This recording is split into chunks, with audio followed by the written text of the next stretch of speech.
जिल्ह्यात मोठ्या प्रमाणात सार्वजनिक आणि घरगुती गणपतीची स्थापना करण्यात आलेली आहे, तर वेगवेगळ्या प्रकारचे थीम तयार करण्यात आले।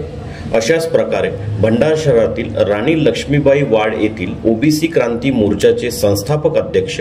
संजय मते यांनी आपल्या घरी गणपतीचे विराजमान केले असून ओबीसी, एससी, एसटी शिष्यवृत्तीच्या रकमेत 15 वर्षापासून वाढ नाही ती वाढ करावी, मुलींचे मोफत शिक्षणासाठी कायदा अंमलात आणावा, शेतकऱ्यांचा 7/12 कोरा करावं आणि मराठी समाजाला ओबीसीतून आरक्षण देऊ नका अशा वेगवेगळ्या प्रकारचे गणपती बाप्पा समोर फलक लावून राज्य सरकार आणि देवाभाऊला सद्बुद्धी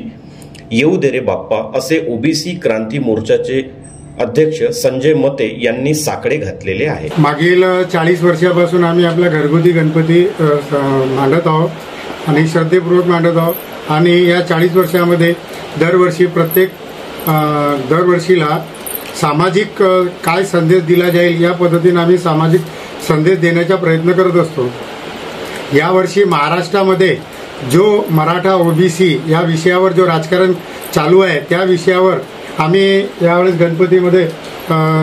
गणपती महाराजांनी या राजकारणी लोकांना सद्बुद्धी देऊ या पद्धतीने आम्ही हा देखावा दाखवण्याचा प्रयत्न केलेला आहे। मराठा यांना आरक्षण द्यायच्या सरकारने द्यावं, परंतु ओबीसी मधून आरक्षण द्यावं नाही अशी आम्ही गणपती बाप्पांना 5 दिवसापासून विनंती श्रद्धेपूर्वक पूजा करत आहोत आणि गणपती बाबा आमची श्रद्धा स्वीकारतील आणि मराठ्यांना मराठ्याच्या पद्धतीने आरक्षण देतील आणि ओबीसींच्या आरक्षण 52% देतील अशी मी तुमच्या माध्यमातून सांगू इच्छितो। आणि आमच्या शेतकऱ्यांचा जो कर्जाचा डोंगर वाढलेला आहे